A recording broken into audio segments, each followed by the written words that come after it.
Before you listen, if you enjoy the stories and want to hear more, then please consider subscribing. Most of you listening aren't subscribed, so please take this time to subscribe. Turn on notifications so you'll never miss a story and be the first to hear. You'll also be supporting me. Thank you.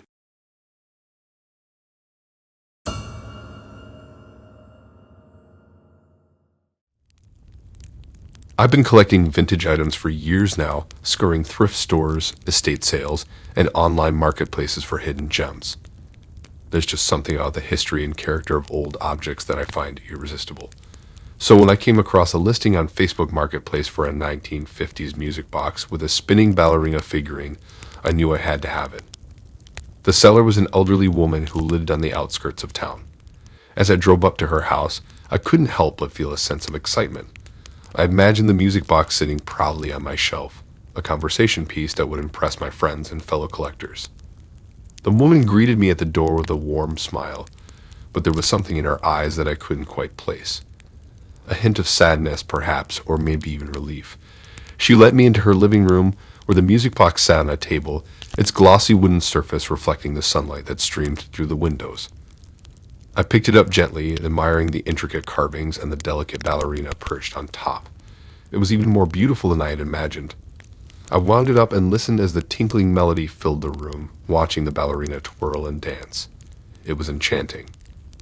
I paid the woman the agreed-upon price and carefully carried the music box to my car, eager to get home and examine it more closely. As I drove, I couldn't stop glancing at it on the passenger seat, a smile playing on my lips. Back at my apartment, I cleared a space on my coffee table and set the music box down.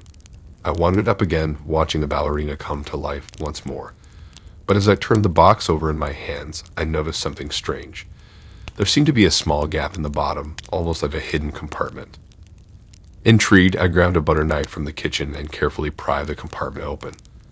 As the small wooden panel popped off, I felt my heart skip a beat. Inside, scattered like little white pebbles, were teeth. Human teeth by the looks of them. I dropped the music box back on the table, my hands trembling. My mind raced with questions. Whose teeth were these? How did they get there? Was this some kind of sick joke or something more sinister? Over the next few days, I couldn't get the image of those teeth out of my mind. I'd be going about my day, and suddenly, the memory would flash before my eyes, making my skin crawl. I even started having nightmares about the music box, dreams where the ballerina would come to life and chase me, her mouth full of sharp, jagged teeth. I knew I couldn't keep the music box any longer. It felt tainted somehow, as if it carried some dark secret that I wanted no part of. So I wrapped it up and drove down to the police station. The officer at the front desk listened patiently as I explained the situation, his brow furrowing as I described the hidden compartment and the teeth. He assured me they would look into it and took the music box from me, handling it gingerly with gloved hands. As I left the station, I felt a weight lift off my shoulders, but I couldn't shake the feeling of unease that had settled in the pit of my stomach. I found myself wondering about the original owner of the music box and how their teeth had ended up hidden inside. A few weeks later, I received a call from the police. They had managed to trace the music box back to its original owner, a man who had gone missing in the 1960s. The teeth, they informed me, were his, but the circumstances surrounding his disappearance and how his teeth ended up in the music box remained a mystery. I hung up the phone, feeling a chill run down my spine.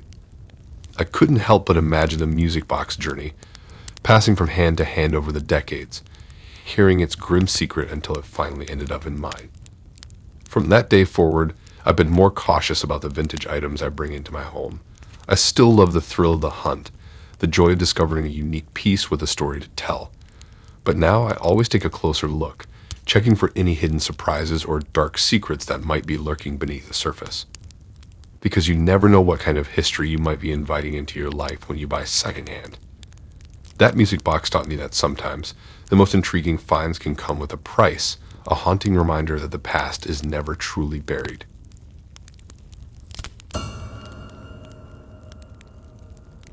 I've been searching for a used car for weeks now, scrolling through Facebook Marketplace day after day, trying to find something reasonably priced that would get me to work and back reliably. My old clunker finally gave out. The cost of repairs more than the car itself was worth. So I knew I needed to find replacement transportation quick, even if it meant buying someone else's old car. After contacting dozens of sellers and test driving numerous vehicles that barely made it around the block, I was about ready to give up hope. But then one night I came across a listing for a 2005 Honda Accord being sold by a guy named Mike. The photos showed a car that looked worn but well maintained, with a description that highlighted recent work, new alternator, fresh brake pads, tune-up, etc., and the price was very fair, even a bit low. I had to act fast. I messaged Mike right away, and we arranged to meet that coming Saturday morning. The night before, I could barely sleep, excited but also nervous to see the car in person, hope building that this could be the one. I arrived at Mike's house right on time and immediately saw the silver Accord parked in the driveway. The body did have some dings and scratches, and the paint was faded, but the interior looked clean in the photos. I greeted Mike with a handshake, and he handed me the keys for a test drive.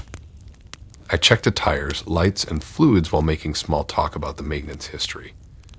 Mike said he was the original owner and had all the paperwork going back to the purchase date. He was selling because he just didn't drive much anymore after retiring. Everything looked good, so I hopped in and turned the key. The engine purred to life and idled smoothly. Another good sign. I drove about 10 minutes, making sure to take it on the highway to test pickup and handling at increased speeds. The car accelerated well and felt solid around turns. The brakes worked smoothly with no pulling or strange sounds. As I headed back to Mike's, I tried out all the electronics and controls. The A/C Blue cold stereo sounded good. I had a really good feeling about it. After the test drive, Mike and I looked over the rest of the paperwork and negotiated a price. He came down a few $100s after I pointed out some of the cosmetic flaws. We settled on a number we could both live with. I was thrilled.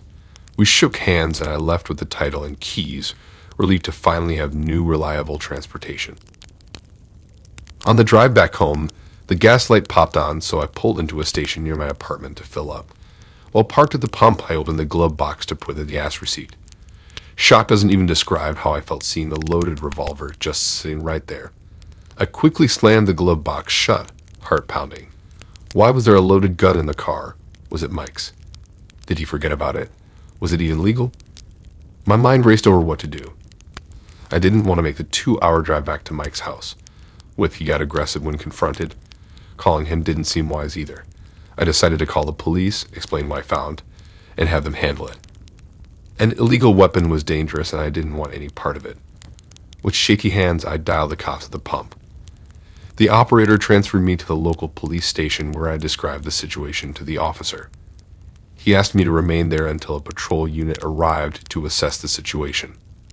About 15 minutes later, a police car pulled up. The uniformed officer came to my window and I showed him the loaded .38 revolver in the glove box, my hands trembling. He carefully unloaded it, wearing gloves the whole time, then bagged it as evidence. The officer took down all my info, name, address, Mike's contact details were slashed when I bought the car.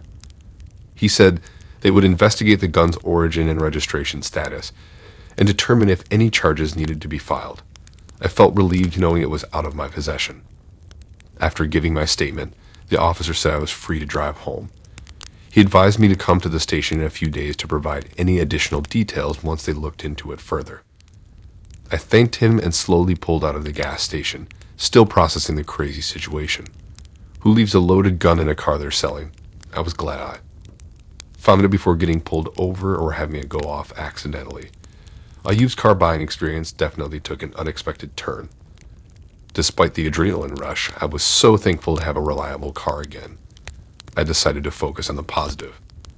The Honda seemed like a great find, even if the glove box surprise nearly gave me a heart attack. At least now the police had custody of the weapon, and I could drive without legal jeopardy or safety concerns. I tried to push the bizarre incident out of my mind and enjoy my new, albeit slightly tainted, ride. All's well that ends well, I guess.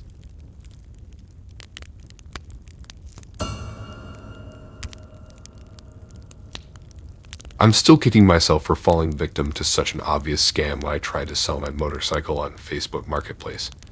It was a hard lesson, but one I will soon forget.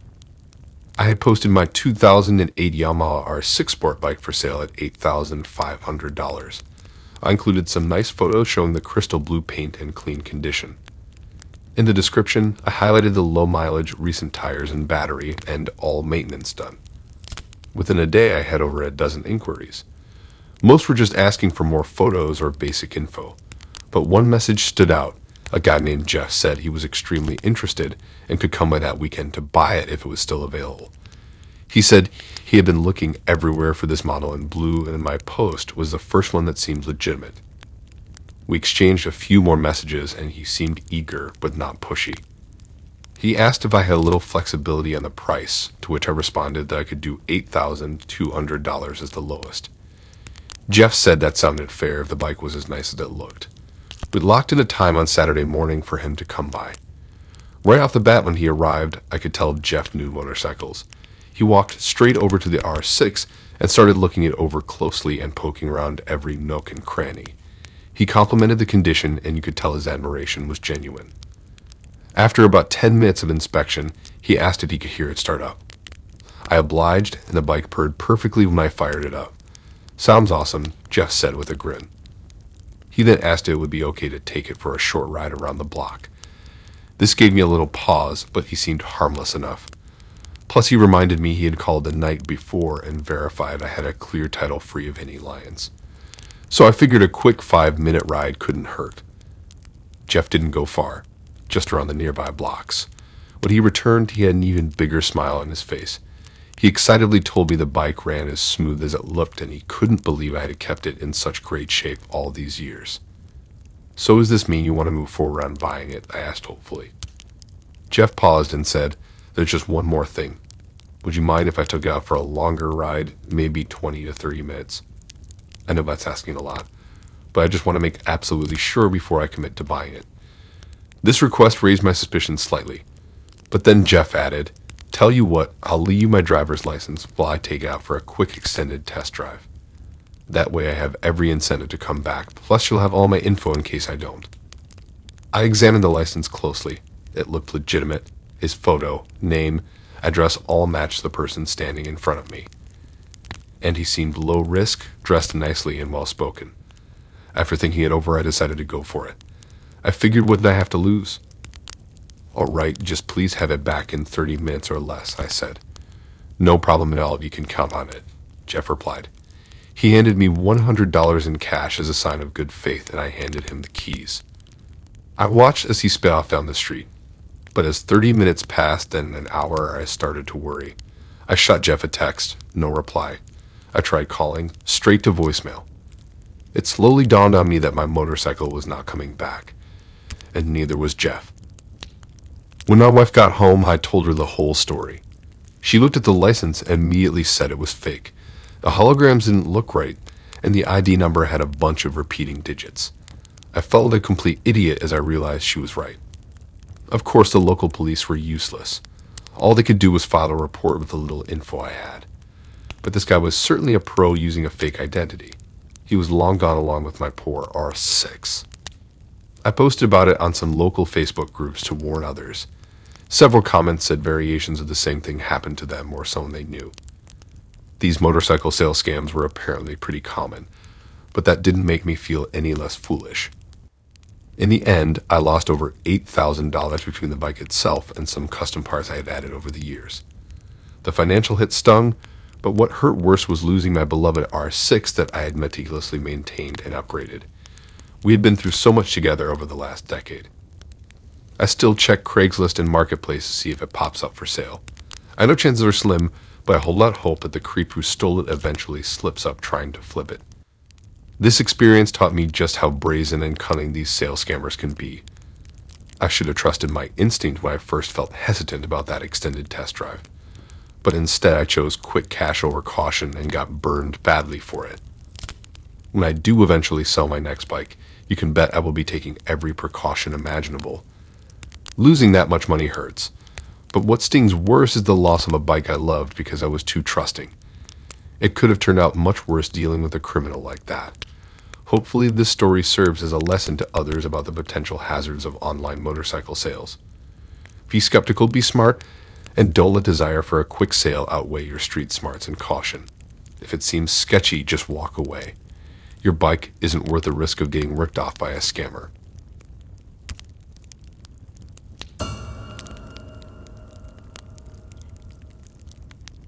I was browsing Facebook Marketplace the other day, keeping an eye out for a good deal on a used refrigerator.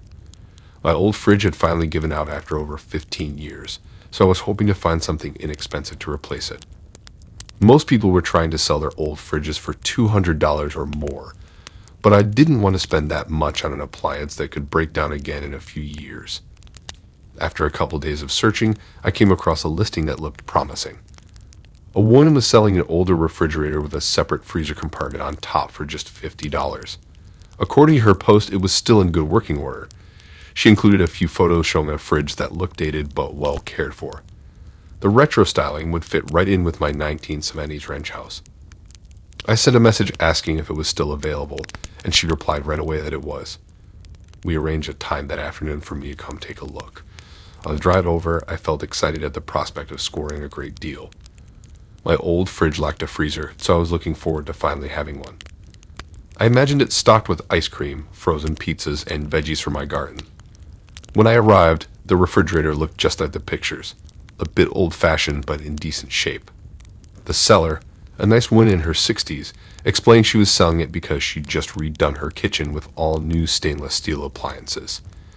This fridge still worked perfectly fine. She just wanted something more modern.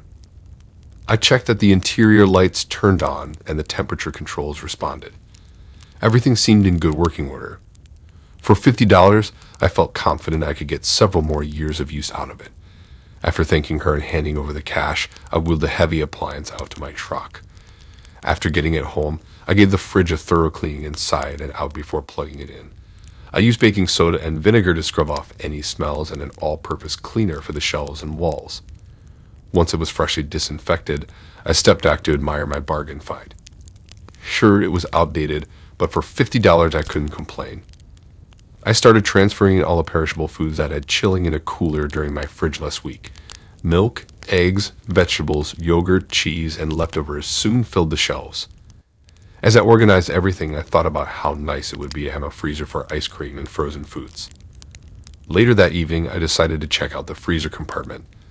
The seller had emptied it out before I took it, but I opened it up to look around the space inside. Shining a flashlight into the far corners, I noticed something that made my stomach lurch. 2 partially frozen eyeballs. I slammed the freezer door shut, heart racing. What on earth were human body parts doing in my refrigerator? The disembodied blue irises seemed to stare hauntingly up at me. This had to be some kind of twisted prank. Morbidly curious, I steeled myself and opened the door again. The eyes sat unblinking in the back corner, frozen solid. Upon closer inspection, they looked startlingly real. These were actual human remains, no doubt about it. But how did they end up here? My mind raced as I tried to figure out what to do. Should I inform the police? Confront the seller? The whole situation seemed surreal. But the more I thought about it, the more I realized the woman clearly didn't know the eyes were there. She said she emptied the freezer in a liter. So after taking some deep breaths, I put on gloves and retrieved the organs. I wrapped them in plastic bags and buried them at the bottom of my trash can outside. As unsettling as it was, I didn't know what else to do. I couldn't just walk into a police station with human body parts and say, "Look what I found in my refrigerator." Once the eyes were safely disposed of, I spent over an hour scouring the freezer with disinfectants until I felt confident no bodily fluids or bacteria remained. To be safe, I gave the fridge interior another thorough scrub down too. Satisfied I had eliminated any contamination, I finally felt comfortable restocking my perishables. But as I placed the milk and eggs back on the shelf, I couldn't stop picturing those icy blue irises. Who did they belong to? How long had they been in there? It was a disturbing mystery. I'd never reached back out to the seller to mention my alarming discovery. She clearly had no clue there were human remains in her old appliance. No need to drop that bombshell on her now. As far as she knows, I'm enjoying her old refrigerator with no issues. But I still get chills when I open the freezer door now. I can't help glancing warily in the shadowy corners, half expecting to see those frozen eyeballs again. Though I know it's highly unlikely, my imagination conjures up all kinds of unsettling scenarios. Whoever's remains ended up stashed in this fridge met an undeniably gruesome end. Every time I reach for an ice cube, I can't help but picture pale, severed body parts tucked away behind the frozen vegetables. Needless to say, this unnerving discovery gave me quite the scare, but at least now I can rest assured my refrigerator contains nothing more sinister than last week's leftover meatloaf.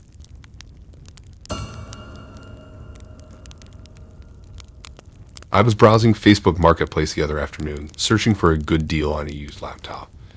Money has been really tight for me lately after some unexpected medical bills, so I was hoping to find something inexpensive that would work for basic internet browsing and Microsoft Office needs. My old laptop finally died after 5 years, so it was time to replace it on a budget. After scrolling for a while and sending some inquiries, I came across a listing for a 3-year-old Dell Inspiron 15 laptop for only $120. The post didn't have much description, but the seller said it was in good condition with only minor cosmetic wear and included the original charger. That price seemed like an amazing deal compared to other similar used laptops listed for $200 or more. I messaged the seller right away asking if it was still available. He responded within an hour saying yes, it was still for sale. We exchanged a few more messages figuring out logistics and arranging to meet that evening at a Starbucks halfway between us.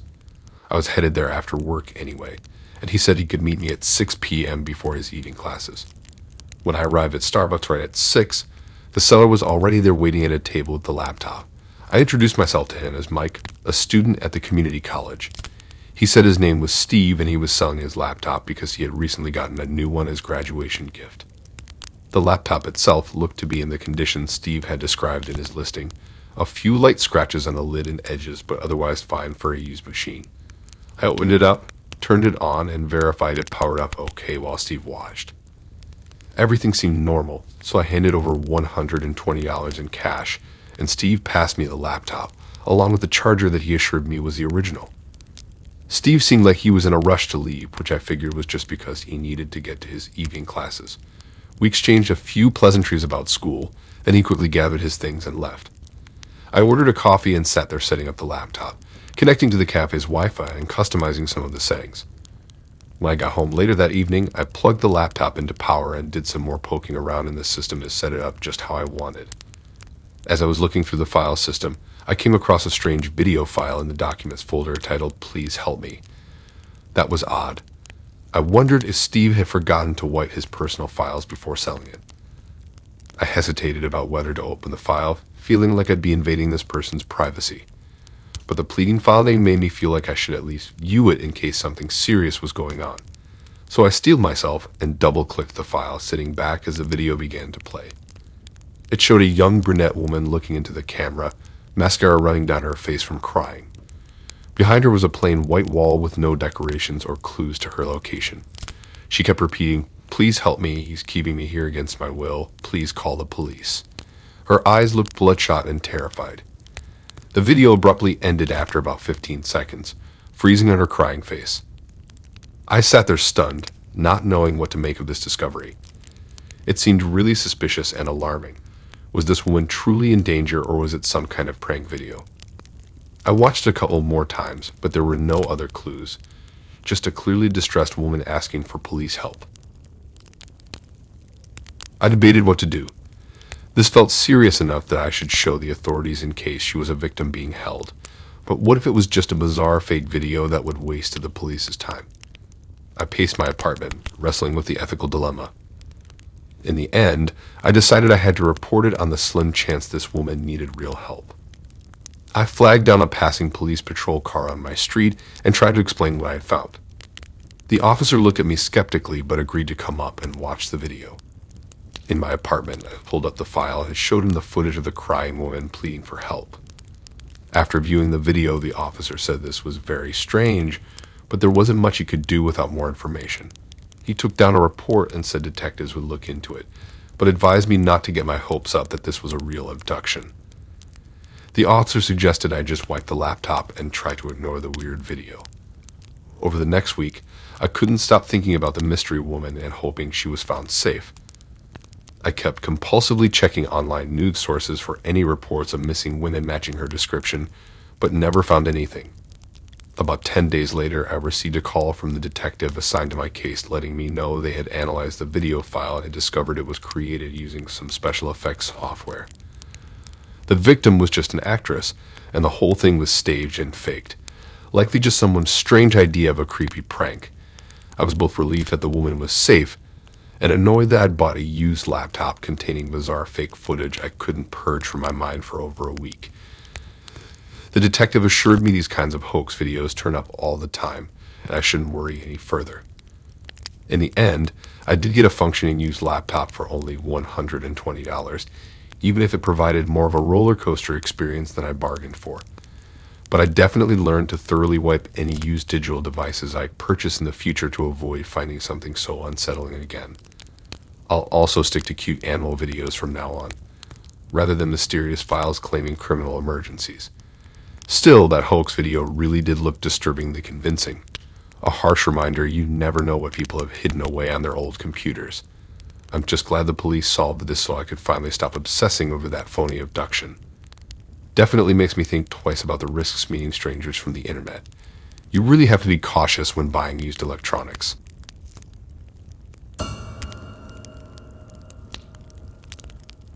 I've always loved hunting for unique antique and vintage furniture pieces, so browsing Facebook Marketplace is a bit of a hobby of mine. You can often find interesting items being sold by local people at good prices. A few weeks ago, a striking antique mirror caught my eye while scrolling one night. The seller didn't provide much detail, just that she had picked it up at an estate sale. From the photos, it looked to be a full-length standing mirror about 5 feet tall, with an ornate carved floral frame painted gold. It looked like it could be from the early 1900s based on the Art Nouveau style frame. I was instantly charmed by the romantic look of the mirror and figured even if it was a little worn, it had lots of character. I reached out to purchase it, arranged to pick it up that weekend. Upon seeing the mirror in person, I knew I had to have it. The glass was in relatively good shape, with just a few darkened spots around the edges. The wood frame had some chips and scratches consistent with age, but nothing detrimental. I loaded the surprisingly heavy mirror into my car, excited to hang it in my bedroom. I spent that Sunday afternoon clearing a space on the wall and setting up the mirror. I stepped back to admire it. The ornate golden frame really was striking and gave my room a gothic, romantic vibe. Over the next few days, I started noticing some strange occurrences around the mirror. The first thing I noticed was catching glimpses of shadows and movements in the reflection that weren't there when I turned around.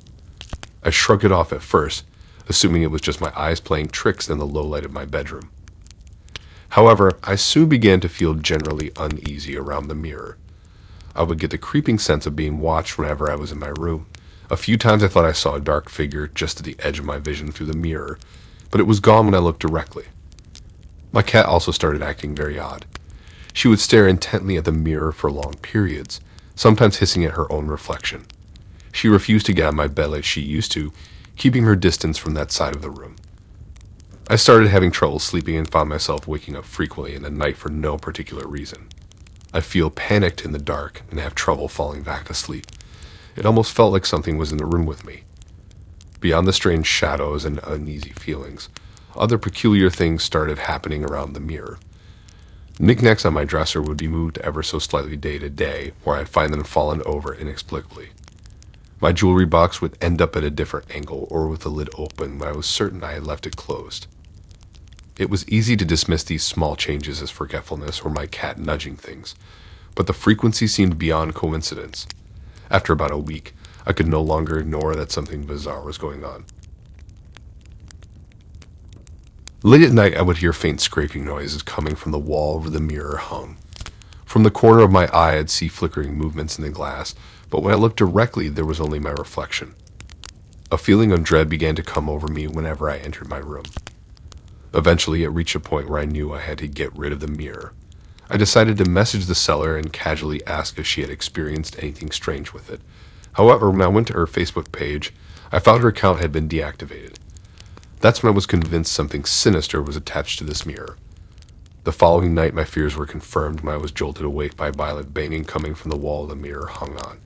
I turned on the light to see the mirror itself shaking wildly as if being hit from behind. As soon as I got out of bed, the banging stopped. but in the bright light, nothing seemed to miss. Shaken, I immediately took the mirror down, wrapped it in a sheet, and hauled it down to my basement to store it as far from my bedroom as possible. I felt an immense sense of relief with it out of my room. That night I slept deeply and peacefully for the first time in over a week. The mirror remained undisturbed in the dark basement. I did make a few attempts to contact the seller in case she had simply reactivated her account under a new name, but never received a reply. While I'll never know the full history behind the ornate antique mirror, I have no doubt it was haunted or cursed in some way. I'm grateful I followed my instincts and removed it from my home before whatever malevolent force within could do real harm. Needless to say, I've avoided antique mirrors from old homes ever since.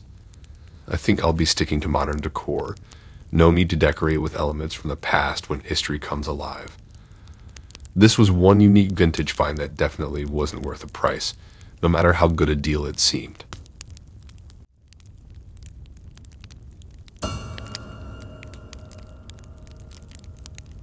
I posted my old treadmill on Facebook Marketplace on a Sunday afternoon, thinking it would be an easy way to get rid of it and make a bit of extra cash.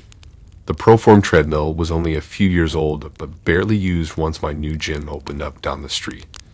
The ad was simple, with a few photos showcasing the treadmill folded up and opened, along with all of the settings and display features. I included the key details: Proform model, treadmill size, motor power, speed, and incline range. A short description saying it was in great working condition and barely used. Within just a couple hours of the post going up, I received a reply from a man named Matt. His message was polite and straightforward, asking some normal questions about the treadmill, whether it still worked well, if there was any damage, and what the lowest price I would take is. I answered back cheerfully that afternoon, letting him know it was in absolutely perfect shape with no issues whatsoever, and that I was hoping to get $150 for it, but could maybe negotiate a little on the price. Matt responded right away saying he was definitely interested for $125 if he could come take a look at it in person first.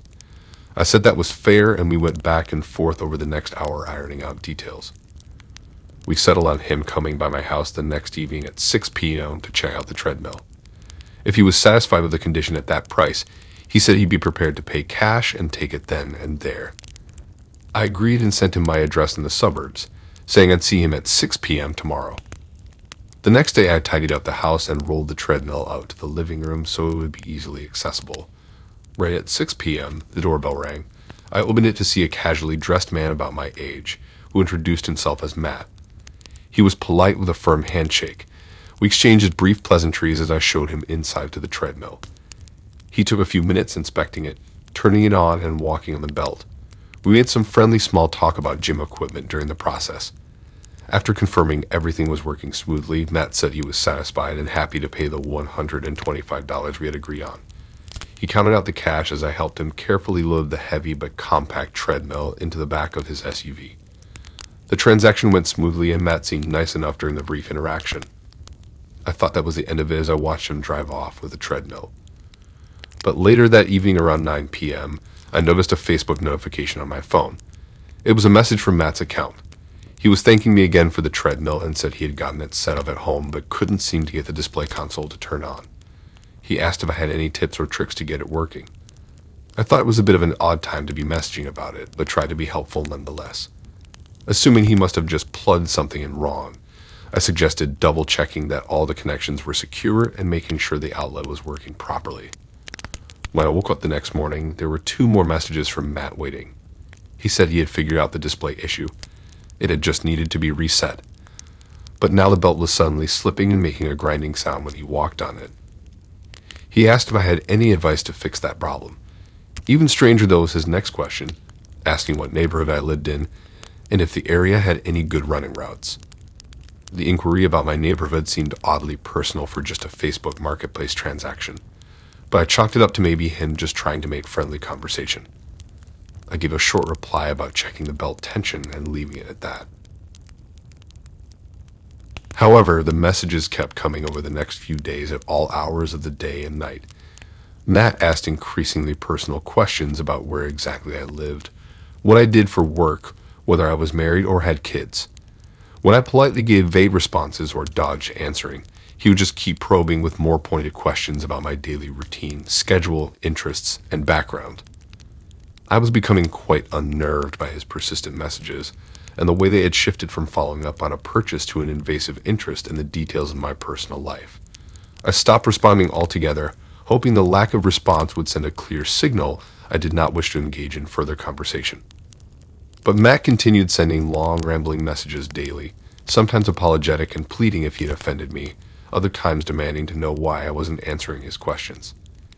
His tone veered from pathetically needy to aggressively hostile, occasionally within the same message. He began calling me bizarre pet names and suggesting I was purposefully trying to ignore him by not responding. The intensity and instability of his messages became more concerning by the day. It was clear the situation had gone from an awkward interaction to something much more unsettling. Matt was clearly obsessed, and his behavior was escalating in a scarily unpredictable manner. I worried that even though he hadn't directly threatened me, his forceful interrogations about why I wasn't responding, coupled with an obvious unstable fixation, signaled he might try to seek me out in person. After 2 uncomfortable weeks of the endless barrage of messages at all times of day and night, I decided I needed to take action. I reported Matt's profile to Facebook for harassment and immediately blocked him. I also filed a report about the disturbing messages with the local police department, just to have it on record in case he did attempt to make contact in person. Thankfully, the messages stopped completely as soon as I blocked Matt. I remained vigilant over the following few weeks when coming and going from my house or running errands around town, keeping an eye out for any sign of him, but I never saw or heard from him again after that.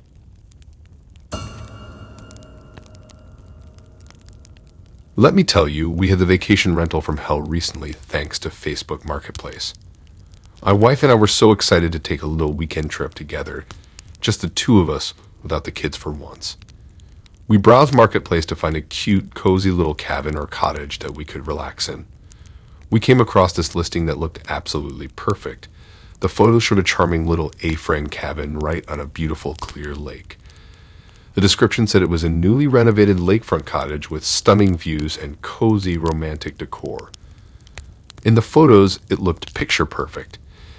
There was a big lakeside deck with Adirondack chairs, an updated kitchen with granite counters, a stone fireplace in the living room, and a master bedroom with huge windows over the lake. The listing boasted about its new appliances, fresh paint, and lakeside serenity. The price wasn't dirt cheap but doable, and the listing had great reviews from other couples raving about their romantic getaways there.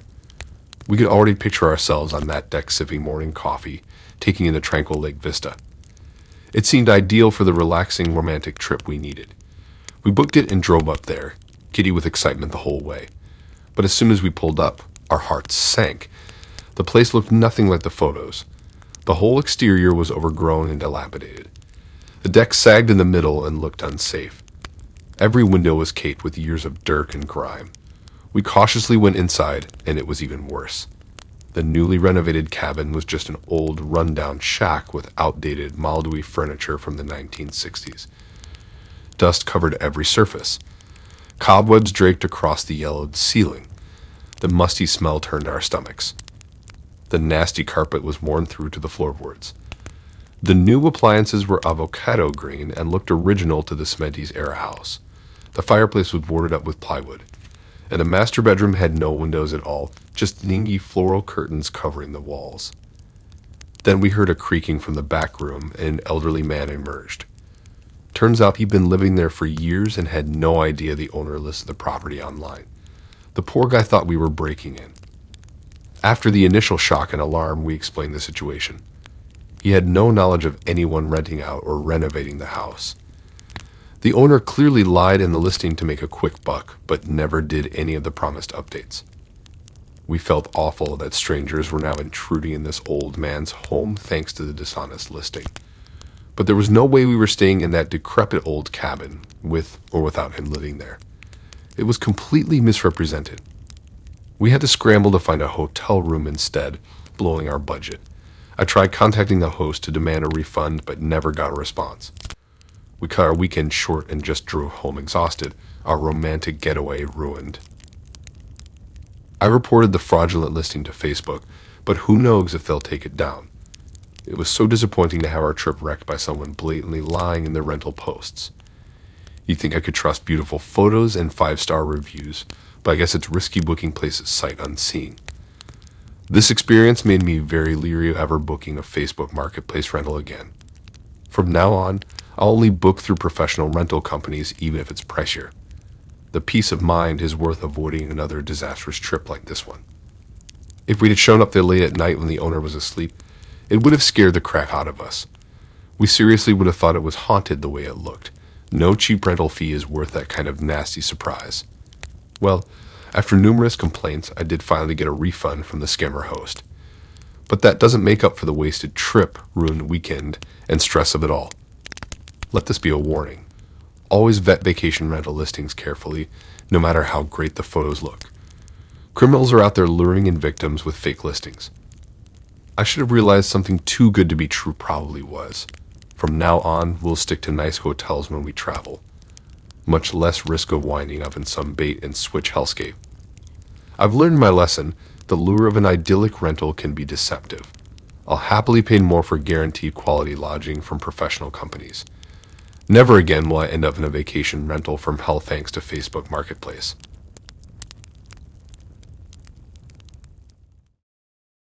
Thanks for listening in. If you like these stories and want to hear more, then please subscribe and like and support this new channel.